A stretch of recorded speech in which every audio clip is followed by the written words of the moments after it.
तो पिछले पार्ट में सभी लोग बीच पर घूमने के लिए आए होते हैं, जहाँ पर काया की टीचर उसके पास आके उसकी बॉडी को देखकर कहती है कि वाह क्या कमाल की बॉडी है, जिस पर काया भी फ्लर्ट करते हुए कहता है कि आपकी भी। तो टीचर पूछती है कि तुमने कब देखा, तो काया बताता है कि मैंने इमेजिन किया, क्या मैं देख सकता हूँ कि मैंने सही इमेजिन किया है या नहीं। लेकिन तभी वहाँ पर इसाकू आती है जो कि काया को वहाँ से हटा देती है, पर तभी वो वहाँ पर एक मिस्टीरियस मैन को नोटिस करती है जो कि काया के आसपास ही घूम रहा था। और जैसा ही वो आदमी काया के पास जाने की कोशिश करता है तो इसाकू उसे एक तरबूज खींचकर मारती है। काया यहाँ पर इसाकू को बताता है कि ये मेरा बॉडीगार्ड है ताकि उस दिन की तरह मेरे ऊपर कोई पीछे से अटैक ना करे। जिसके बाद अब इसाकू उससे माफी मांगती है और वापस जाने पर उसकी क्लासमेट्स उससे पूछती है कि आखिर तुम यहाँ से कहाँ चली गई थी, तुमने तो तरबूज तोड़ना मिस ही कर दिया। लेकिन इसाकू अपने मन में सोचती है कि मैं तो किसी आदमी के ऊपर अपना तरबूज फोड़कर आ रही हूँ। तभी वहाँ पर एक लड़की की सनस्क्रीन खत्म हो जाती है तो इसाकू कहती है कि मेरे पास है, मैं अभी लेकर आती हूँ। वो फिर कैंप से सनस्क्रीन लेने के लिए जाती है, जहाँ पर दो गुंडे आकर उससे कहते हैं कि क्या तुम ही सेनागाकी की पोती हो, और उसे पकड़कर एक कार में ले जाने लगते हैं। इधर काया इसाकू के बारे में उन लड़कियों से पूछता है तो उसे पता चलता है कि इसाकू सनस्क्रीन लेने के लिए गई है, और जब वो कैंप पर जाकर चेक करता है तो सनस्क्रीन वहीं पर होती है, पर इसाकू वहाँ से गायब होती है। तो उसका बॉडीगार्ड उसे बताता है कि दो मिस्टीरियस मैन को उसने यहाँ पर घूमते हुए देखा था, ये शायद उन दोनों का ही काम हो सकता है। काया उसे पंच मारते हुए कहता है कि तो फिर तुम्हें उस पर नजर रखनी चाहिए थी। इधर कार में दोनों गुंडे बात करते हुए जा रहे होते हैं कि अगर इस लड़की के दादा को ये बात पता चल जाएगी तो यहाँ पर तो गैंग वार स्टार्ट हो जाएगी ना, जिस पर दूसरा बंदा कहता है कि नहीं पता चलेगा, काया को हम धमकाएंगे इसे सिगरेट रखने के लिए। लेकिन तभी वहाँ पर काया उनका पीछा करते हुए आ जाता है और वो उनके बराबर में आकर ड्राइवर के ऊपर गन पॉइंट करके उसको गाड़ी रोकने को कहता है, पर उनमें से एक दूसरा आदमी इसाकू को पकड़कर उसके सर पर गन रख देता है, ये कहते हुए कि अगर तुमने गोली चलाई तो ये गई काम से। और इससे पहले कि काया कुछ करे तभी वहाँ पर इसाकू उस बंदे को एक जोरदार धक्का मारती है और मौका पाकर काया भी उसे एक लात मारता है, जिससे कि कार अनबैलेंस होकर नदी में गिर जाती है। काया भी उस कार के साथ में पानी में जाता है और इसाकू को वहाँ से बाहर निकाल लेता है, पर उन दोनों किडनैपर्स को तैरना नहीं आता था और वो वहीं पर डूब जाते हैं। बाहर आकर काया इसाकू को हक करते हुए पूछता है कि क्या तुम ठीक हो ना। इसाकू उसे थैंक्स तो बोलती है लेकिन साथ में उसे सुनाती भी है उसे ऐसा पागलपन करने के लिए, फिर उससे आगे से ऐसे किसी भी खतरे में ना पड़ने का प्रॉमिस मांगती है, ये जानते हुए कि काया का तो यही काम है। काया भी वहाँ पर इसाकू से प्रॉमिस कर लेता है और कहता है कि मैं पूरी कोशिश करूंगा। और वापस जाते हुए इसाकू सोचती है कि मैं काया के साथ में ही हमेशा रहना चाहूंगी, मुझे फर्क नहीं पड़ता कि सामने कोई भी आ जाए। और जैसे ही वो दोनों कैंप पर वापस जाते हैं तब टीचर उन्हें डांट लगाते हुए कहती है कि जरा देखो तो हमारे क्लास के दोनों मॉनिटर ही यहाँ से गायब थे। काया वहाँ पर बहाना बनाने की कोशिश करता है लेकिन कोई भी फायदा नहीं होता। अब टीचर यहाँ पर उन दोनों को सजा देती है और कहती है कि तुम दोनों रात के इवेंट पर वहाँ पर नहीं आओगे और यहीं पर बैठकर माफीनामा लिखोगे। टीचर के जाने के बाद इसाकू सोचने लगती है कि मैं उस इवेंट के लिए बहुत ही एक्साइटेड थी। जिसके बाद अब इनकी पिकनिक खत्म होती है और ये सभी घर पर जाते हैं, जहाँ पर इसाकू काया को बुला के उसको अजीब अजीब तरह से पकड़ के कुछ करने लगती है। काया कहता है कि माना तुम क्यूट हो लेकिन ये सब क्या कर रही हो। इसाकू कहती है कि बस मैं तुम्हें उठाकर फेंकने की कोशिश कर रही थी, जिस पर काया पूछता है कि पर क्यों, क्या मैंने कोई गलती की है। इसाकू कहती है कि नहीं, मैं बस यूट्यूब पर बताई गई डिफेंस की टेक्निक को तुम पर अप्लाई कर रही थी, जिससे मैं ऐसे ही कोई बेकार सिचुएशन में तुम्हारी हेल्प कर सकूं। काया कहता है कि ठीक है, मैं तुम्हें सेल्फ डिफेंस की ट्रेनिंग देने के बारे में सोचूंगा। इसके बाद वो वहाँ से बाहर जाने लगता है, लेकिन तभी इसाकू उसके हाथ में हॉलीडे होमवर्क की सीट देखती है और कहती है कि नहीं, तुम अपना हॉलीडे होमवर्क किसी और से नहीं करा सकते हो। काया कहता है कि लेकिन ये मुझे बोरिंग लगता है। इसाकू कहती है कि फिर मैं तुम्हारी इसमें मदद करती हूँ। काया कहता है कि लेकिन एक शर्त पे, हॉलीडे होमवर्क खत्म करने के बाद तुम मुझे एक इनाम दोगी, जिससे कि इसाकू को उसके पिछले इनाम की याद आती है, जिसमें कि काया ने उससे एक किस मांग ली थी। इसाकू कहती है कि ठीक है, लेकिन तुम मुझसे कोई भी गलत इनाम नहीं मांगोगे। काया कहता है कि ठीक है। फिर वो दोनों अपना होमवर्क खत्म करते हैं। इसाकू कहती है कि मैंने कहा था कि कोई भी गलत इनाम नहीं मांगना, फिर मैं बीच के कपड़े घर पर क्यों पहनी हुई हूँ। जिस पर काया कहता है कि क्योंकि ये मुझे बीच पर देखने को नहीं मिला, तुमने ऊपर से जो स्वेट शर्ट डाल रखा था। इसाकू उस पर भड़कते हुए कहती है कि तुमने ही तो ऐसा करने को कहा था। काया कहता है कि हाँ, क्योंकि वहाँ पर और भी लड़के थे। अब इसाकू को उसकी बातों का थोड़ा थोड़ा इशारा समझ में आ रहा था और वो सोचती है कि चाहे कुछ भी हो, मैंने ये ड्रेस इसलिए खरीदा था ताकि काया मुझे एक बार इस ड्रेस में देखे। तभी काया उसे बाहर दिखाते हुए कहता है कि मैंने तुम्हारे लिए पूल और एक फायर इवेंट का इंतजाम किया है जो कि तुमने वहाँ पर मिस कर दिया था। जिसको देखकर इसाकू खुश होती है और थोड़ी कंफ्यूज भी, और काया से कहती है कि तुम्हें कब से इन सब चीजों में रुचि होने लगी। फिर थोड़ी देर पूल में बैठने के बाद इसाकू काया से पूछती है कि क्या तुम यहाँ पर आकर पूल के मजे नहीं लोगे। काया पूछता है कि मैं, तो इसाकू बताती है कि हाँ, क्योंकि तुमने इतनी मेहनत जो की है। काया कहता है कि ठीक है, लेकिन फिर तुम मना मत करना। काया फिर अपने कपड़े उतारता है और क्योंकि पूल छोटा होता है इसलिए वो इसाकू को उठाकर वहाँ पर बैठ जाता है। इसाकू कहती है कि लेकिन इस पोजीशन में मुझे बहुत शर्म आ रही है। काया उससे बोलता है कि तुम कितनी बड़ी हो गई हो, तुम्हारे दिमाग में भी अब ये सब बातें आने लगी हैं। फिर अगले सीन में हमें दिखाया जाता है कि इसाकू अपने सभी हॉलीडे होमवर्क खत्म कर रही थी, तभी उसको उसके दोस्तों का मैसेज आता है जो उसे साथ में कल घूमने चलने के लिए पूछते हैं। इसाकू सोचती है कि दोस्तों के साथ में बाहर घूमने जाने का प्लान बनाना ये तो मेरे लिए सच में सपने जैसा है। फिर वो उठकर अपने नौकरों के कामों को खुद से पूरा करने की जिद करने लगती है, लेकिन वो उसको वहाँ पर मना कर देते हैं क्योंकि अगर काया को पता चला तो वो बहुत गुस्सा करेगा। फिर वो अपने बेड पर लेटते हुए कहती है कि मैं बहुत बोर हो रही हूँ, पहले मैं अकेले रह लेती थी लेकिन मुझे अब आसपास अपने लोग चाहिए। तभी वहाँ पर काया आता है जिसको देखकर इसाकू बहुत खुश होती है। काया उससे कहता है कि लगता है तुम काफी बोर हो रही हो। इसके बाद वो दोनों यहाँ पर जली खाते हैं और काया यहाँ पर इसाकू को फेस्टिवल जाने के लिए पूछता है। इसाकू ये सुनकर काफी खुश तो होती है लेकिन उसे याद आता है कि वहाँ उसके एलिमेंट्री स्कूल की दोस्त भी होंगी जिनको कि यह पता चलने से कि मैं गैंगस्टर की फैमिली से हूँ तो मुझसे बात करना बंद कर दिए थे। फिर भी वो काया के साथ में हिम्मत करके वहाँ पर जाने के लिए तैयार होती है। वो फेस्टिवल में जाने के लिए युकाटा पहनती है जिसकी की काया तारीफ करता है, जहाँ पर इसाकू बताती है कि मैं गर्मियों में तो एक बार इसे पहनती ही हूँ। तभी उसकी नजर उसके एलिमेंट्री स्कूल के दोस्तों पर जाती है जो इसाकू को देखकर बातें करने लगते हैं कि ये तो वही है ना गैंगस्टर की पोती, पर उसके साथ में वो लड़का कौन है, जरूर उसका ही कोई एक गार्ड होगा। तभी काया उनके पास जाकर उन्हें ग्रीट करता है और इसाकू के पास जाकर उसका हाथ पकड़ते हुए कहता है कि मैं इसाकू का क्लासमेट हूँ और हम यहाँ पर डेट पर आए हैं। इसके बाद वो दोनों वहाँ से आगे चले जाते हैं। काया इसाकू से पूछता है कि क्या तुम यहाँ से घर जाना चाहती हो। इसाकू कहती है कि नहीं, अगर तुम मेरा हाथ पकड़कर उनके सामने घूमोगे तो मुझे अच्छा लगेगा। काया इसके लिए तैयार हो जाता है। फिर वो दोनों एक शॉप पर आते हैं जहाँ पर इसाकू को एक डॉगी काफी ज्यादा पसंद आता है जिसको कि जीतने के लिए वो अपने हाथों में टॉय गन ले लेती है, पर उसका तीनों निशाना ही गलत हो जाता है। उसके बाद काया कहता है कि लाओ मैं ट्राई करता हूँ और काया ने यहाँ पर जिस प्रोफेशनल तरीके से गन को पकड़ा होता है जिसको देखकर दुकानदार कहता है कि ये वही है जिसको कि मैं सोच रहा हूँ, जहाँ पर काया एक शॉट में ही उस डॉगी को विन कर लेता है। इसके बाद वो अजीब सा डॉगी इसाकू के हाथ में आ जाता है। आगे चलने पर काया इसाकू को एक मास्क लगा लेने को बोलता है जिससे कि उसे उसके बार बार दोस्तों के दिख जाने का डर नहीं होगा। जिसके बाद अब काया इसाकू के लिए बैठने की जगह ढूंढने के लिए जाता है क्योंकि जू की तरह ही यहाँ पर इसाकू के पैर हील्स पहनने की वजह से दर्द हो रहे थे। यहाँ पर इसाकू अकेले खड़ी उस डॉगी को देख रही थी जिसके की आंख और बाल उसके काया की शक्ल जैसे दिखते हैं। वो उसे किस करते हुए गले लगाती है जिसको की काया दूर से देख लेता है। वो आकर उससे कहता है कि लगता है हमें घर ही चलना होगा। इसाकू कहती है कि क्या अब हमारी यहाँ पर नकली डेट खत्म होने वाली है। काया कहता है कि हाँ, लेकिन इसमें नकली क्या था, सभी चीजें तो यहाँ पर रियल में हुई हैं। तभी काया उससे कहता है कि तुम्हारी क्लासमेट्स, जिससे कि इसाकू तुरंत ही अपना मास्क लगा लेती है और काया उसके माथे पे एक किस करता है ये कहते हुए कि तुम बहुत ही क्यूट हो। फिर हमें अगले दिन का सीन दिखाया जाता है जहाँ पर काया इसाकू के डार्क सर्कल्स को देखकर पूछता है कि क्या तुम रात को ठीक से सोई नहीं हो। इसाकू कहती है कि नहीं, क्योंकि मुझे आज अपने दोस्तों के साथ में बाहर जाने की एक्साइटमेंट थी। उसके बाद वो अपने उन्हीं दोस्तों के साथ में घूमती है, खाना खाती है और फोटोज खींचती है, जहाँ पर इसाकू बहुत खुश थी क्योंकि वो भी यहाँ पर नॉर्मल लड़कियों की तरह मस्ती कर रही है। फिर सभी एक दूसरे को बाय करके निकलते हैं ये कहते हुए कि फिर किसी दिन और कहीं पर चलने का प्लान बनाएंगे। और फिर अगले दिन काया इसाकू का ब्रेकफास्ट में वेट कर रहा होता है पर वो नहीं आती है। वो जब उसके कमरे में आकर देखता है तो इसाकू अभी भी वहाँ पर सो रही थी। वो देखता है कि वो उस डॉगी को लेकर सोई है तो वो उसे साथ रख के सोने का कारण पूछता है।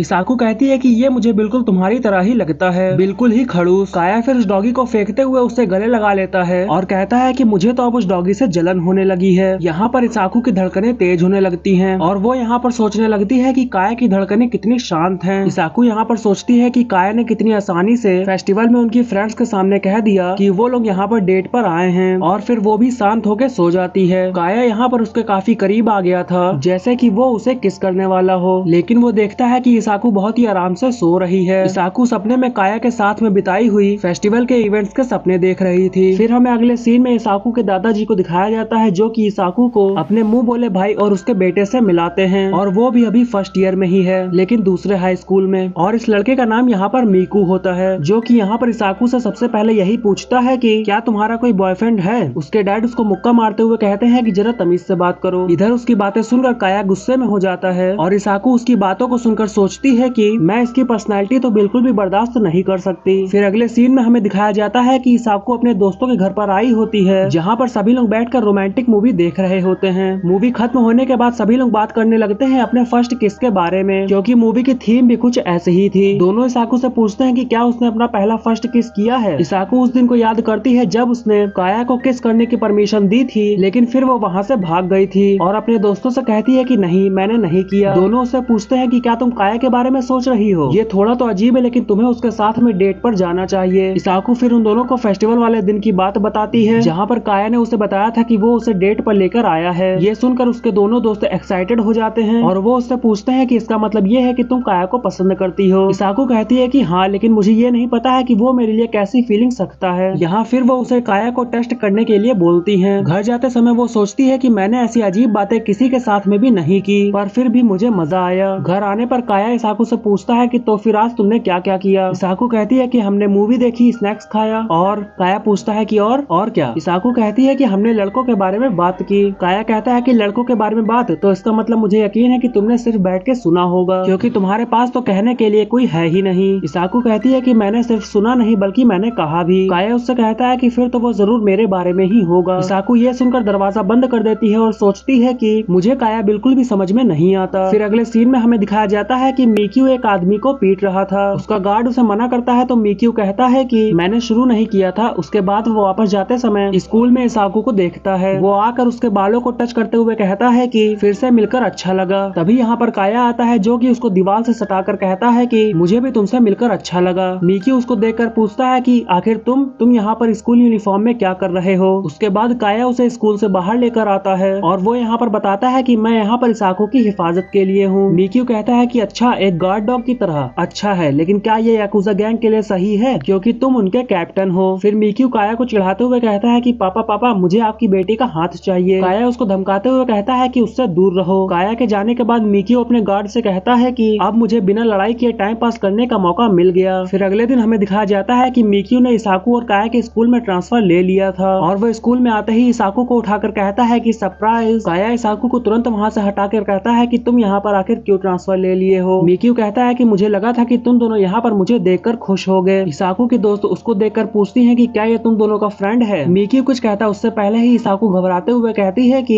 ये हमारे दादाजी के दूर के रिश्तेदार हैं। उसके बाद काया और इसाकू मिक्यू को स्कूल से बाहर लेकर आते हैं ताकि वो उनकी पोल सभी के सामने ना खोल सके। इसाकू कहती है कि मेरे साथ सभी लोग स्कूल में घुल मिलकर रहने लगे हैं और मैं ये नहीं चाहती हूँ कि सभी दोस्त मेरे से फिर से अलग हो जाए, ये जान करके कि मैं एक गैंगस्टर की फैमिली से हूँ। तो मिक्यू कहता है कि हाँ ठीक है, नहीं बताऊंगा, पर तुम दोनों को मेरा दोस्त बन के रहना पड़ेगा। दोनों ना चाहते हुए भी उसकी ये शर्त मान लेते हैं। फिर सीन शिफ्ट होता है क्लास में, जहाँ काया सभी क्लास को इस बार होने वाले कल्चर फेस्टिवल के लिए आइडिया मांग रहा होता है, जिसकी ऐसी प्यारी प्यारी बातें सुनकर मिक्यू अपनी हंसी नहीं रोक पा रहा था। यहाँ इसाकू की दोनों दोस्त रोमियो और जूलियट का प्ले करने को बोलती हैं, जिसमें कि वो काया को रोमियो और इसाकू को जूलियट का रोल प्ले करने को बोलती हैं। काया पूछता है कि आखिर ये किस तरह का प्ले होगा। वो बताती है कि ये शेक्सपियर की फेमस स्टोरी में से एक है। काया जैसा ही इसके लिए राजी होता है, मिक्यू उठकर कहता है कि मुझे इस प्ले में रोमियो बनना है। आखिर मैं इस प्ले में रोमियो क्यों नहीं बन सकता। इसाकू जोर से कहती है कि नहीं, लेकिन वो उससे आगे कुछ भी नहीं कह पाती, क्योंकि वो भी एक स्टूडेंट है और प्ले में रोल मांगने का हक उतना ही उसका भी है। यहाँ दोनों के बीच में फैसला रॉक पेपर सीजर से होता है, जिसमें कि काया हार जाता है। इसाकू के दोस्तों के प्लान में ट्विस्ट आ जाता है, क्योंकि अब रोमियो काया नहीं बल्कि मिक्यू बनेगा। उसके बाद हम सभी को नाटक का रिहर्सल करने को देखते हैं, जहाँ काया मिक्यू के डायलॉग के बीच में बोलते हुए चला जाता है कि अपने गंदे हाथ जूलियट यानी कि इसाकू से दूर रखो। इसाकू की दोस्त कहती है कि अरे ओए, अभी तुम्हारे डायलॉग का टाइम नहीं आया है और ये लाइन तो है भी नहीं तुम्हारे डायलॉग में। इसाकू काया से अकेले में कहती है कि वो रोमियो के रोल के लिए हार चुका है, तो उसे अपनी हार एक्सेप्ट कर लेनी चाहिए। उसे जो रोल मिला है उसे वही परफॉर्म करना चाहिए। यहाँ इसाकू को उसकी दोस्त बताती है कि उन्होंने ये आइडिया इसलिए रखा था ताकि तुम दोनों के बीच में रोमांस हो, भले ही नाटक के रूप में ही सही। इसाकू उसके बाद अपने नाटक के डायलॉग रोमियो यानी कि मिक्यू के सामने बोल रही थी, जिसको कि मिक्यू काफी खराब बता रहा था और उसको बार बार रिपीट करने को बोल रहा था। काया को ये सब देखकर बिल्कुल भी अच्छा नहीं लग रहा था, पर बेचारा करे भी तो क्या करे। अब घर जाने का टाइम हो जाता है और मॉनिटर होने की वजह से काया और इसाकू क्लास की खिड़कियां बंद कर निकलने ही वाले होते हैं कि इसाकू अपनी एक्टिंग के बारे में उससे पूछती है। काया कहता है कि उसे और भी प्रैक्टिस की जरूरत है। इसाकू वहीं पर अपने डायलॉग्स को बोलने लगती है, जिसको सुनकर काया हंस देता है। इसाकू उससे कहती है कि हंसो मत, जरा अपने तो डायलॉग्स बोल के दिखाओ। काया उसके करीब जाकर कहता है कि जैसे हाथ मिले हैं वैसे ही होठों को भी मिल जाने दो। उसके बाद वो उसके और भी पास जाने लगता है। इसाकू अपनी आंख बंद कर लेती है और फिर काया उसके माथे पर किस करता है। इसाकू अपने मन में सोच रही होती है कि अगर क्या होता अगर उसने सच में ही उसके होठों को मिला दिया होता। इसाकू फिर उससे पूछती है कि तुम आखिर अपने डायलॉग छोड़ के रोमियो को डायलॉग क्यों बोले। काया कहता है कि वो मैं पहले रोमियो की एक्टिंग करने वाला था ना, इसीलिए मेरी जबान फिसल गई। तभी वहाँ पर पीछे से मिक्यू आता है, जो कि कहता है कि मैं तो अपना फोन लेने के लिए आया था, लेकिन जरा देखो तो यहाँ पर क्या सीन चल रहा है। इसाकू कहती है कि तुम यहाँ पर गलत सोच रहे हो, हम बस यहाँ पर रोल की प्रैक्टिस कर रहे थे। मिक्यू इसाकू की तरफ जाते हुए कहता है कि पल भर के लिए हमें भी कोई प्यार कर ले, झूठा ही सही। तभी काया उसके सामने आता है और कहता है कि ये लो तुम्हारा फोन। उसके बाद वो दोनों वहाँ से चले जाते हैं। फिर हमें अगले दिन का का सीन दिखाया जाता है जहाँ पर नाटक की तैयारी चल रही थी और मेन कैरेक्टर्स को उसके कॉस्ट्यूम चूज करने का मौका दिया गया था।